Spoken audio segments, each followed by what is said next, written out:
विष आ गया है, विकार आ गया है, वो गोबर गोमूत्र के प्रभाव से नष्ट हो जाता है। एक घटना हम आपको सुनाएं। हमारा गुरुस्थान जो पहाड़ी बाबा आश्रम है खाक चौक वृंदावन में, वहां एक कुआ है, कुइया छोटी सी। वो मूल पुरुष पहाड़ी बाबा ने उसको बनवाया था लगभग 250 साल पहले। 250 साल तो नहीं,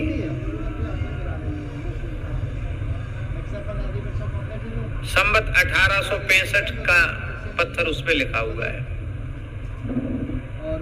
संवत 1865 तो 200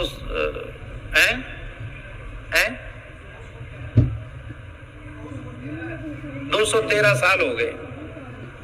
213 साल पुराने हैं वो कुइया है।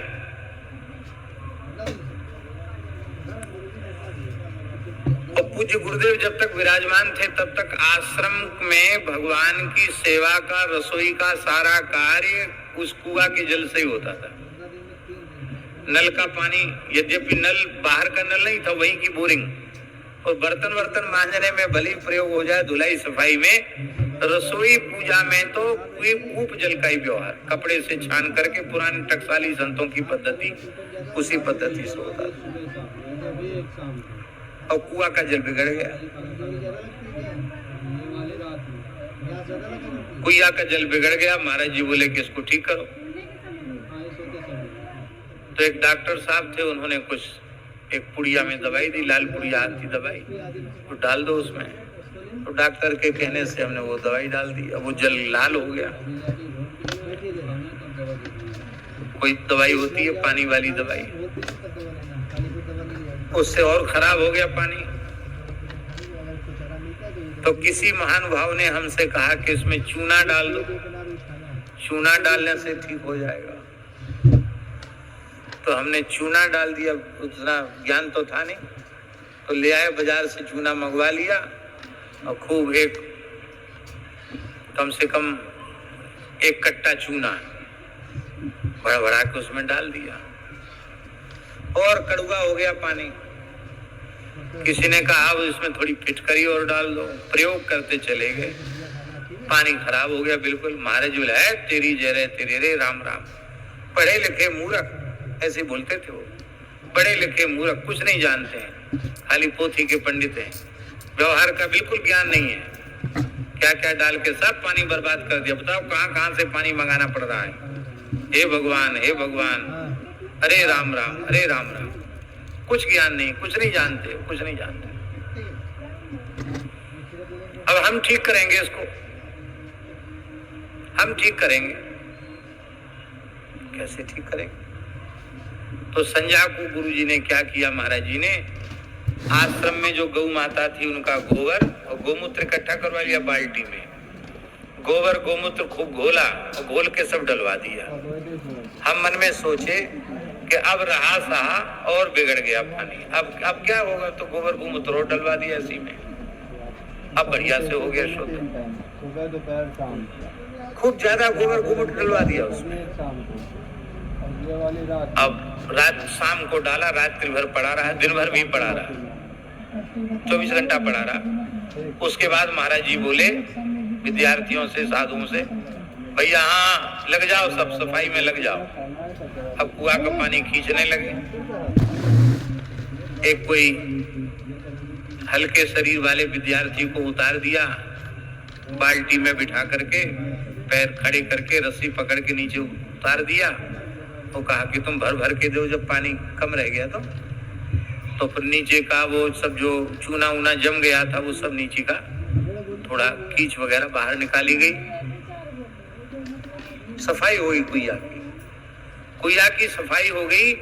इसके बाद अब जो जल स्रोत से जल आया, ऐसा मीठा जल, इतना सुंदर जल की क्या कहना। मैंने अपनी आंखों से देखा, गोबर गोमूत्र के प्रयोग से बिगड़े हुए कुइया का जल ठीक हो गया। आज भी पहाड़ी बाबा की वो जो कुइया है वो इतना स्वादिष्ट उसका जल है और इतना सुपाच्य जल है। अपने मलुक पीठ में रहने वाले संत, कई संत तो वहां का पानी ला करके पीते हैं रोज। कहते इसको पीने से भूख अच्छी लगती है, पाचन अच्छा होता है, इतना मीठा जल। तो जल की शुद्धि गोमय गोमूत्र से होते हुए हमने अपनी आंखों से देखी।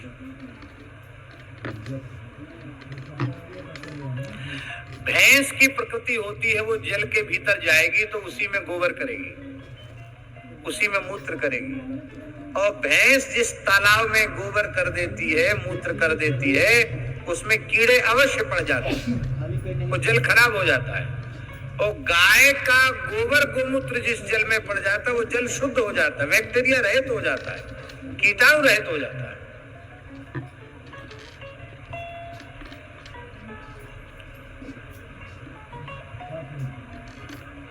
अपने शूरश्याम गौशाला है चंद्र सरोवर वाली, तो वहां का पानी बहुत खारी था। ऐसा पानी के कुल्ला करने लायक पानी नहीं था। गौशाला के लिए पानी दूर से मंगाना पड़ता था टैंकर से। गायों में पानी का खर्च ज्यादा होता है, बड़ी तकलीफ थी, बहुत पैसा इसी में नष्ट हो जाता था पानी में। एक अधिकारी आए, बोले हम आप चाहें तो सरकारी खर्च से बोरिंग करा सकते हैं। वो विभाग उनका था, पानी वाला विभाग। तो लोगों ने सोचा मुफ्त में कर रहे हैं, चलो कोई काम तो आएगा पानी, चलो मुफ्त में बोरिंग हो रही है, सरकारी पैसा से लग जाएगा। तो उधर में जिधर केंचुआ प्लांट वगैरह होता ना लगा हुआ, जिधर वहां पहले गोबर पड़ता था वहां गौशाला का, तो जहां गोबर पड़ता था वो जगह उपेक्षित सी थी, तो उस जगह में कहा कि हाँ यहाँ बोरिंग कर दो। अब बोरिंग हुई, मोटी बोरिंग। अब पानी निकला तो एकदम मीठा पानी, एकदम मीठा पानी। और शास्त्री जी बड़ी विचित्र घटना ये घटी तो उस मीठे पानी के साथ जितने आसपास के बोरिंग थे, नलकूप थे, सब मीठे हो गए। वो पानी चला कुछ दिनों तक तो सब धीरे धीरे मीठे हो गए, गांव के मीठे हो गए। तो ये बड़ा चमत्कारिक घटना थी कि सारा पानी कैसे इतना सुंदर हो गया। तो पूज्य बाबा ठाकुरदास जी ने कहा कि अमुक पुस्तक उठाओ और अमुक पुस्तक के अमुक पृष्ठ को पढ़ो, उसमें क्या लिखा है। तो उसमें लिखा था कि जिस स्थान पर कुछ समय तक गायों का गोबर पड़ा रहता है और स्वाभाविक रूप से वर्षा काल का जल उससे मिलकर के जमीन के भीतर जाता रहता है, थोड़े ही समय में वहां के जल तत्व की शुद्धि हो जाती है, वहां का खारी जल मीठा हो जाता है। आज भी मीठा है, आप प्रत्यक्ष अनुभव करके देख सकते हैं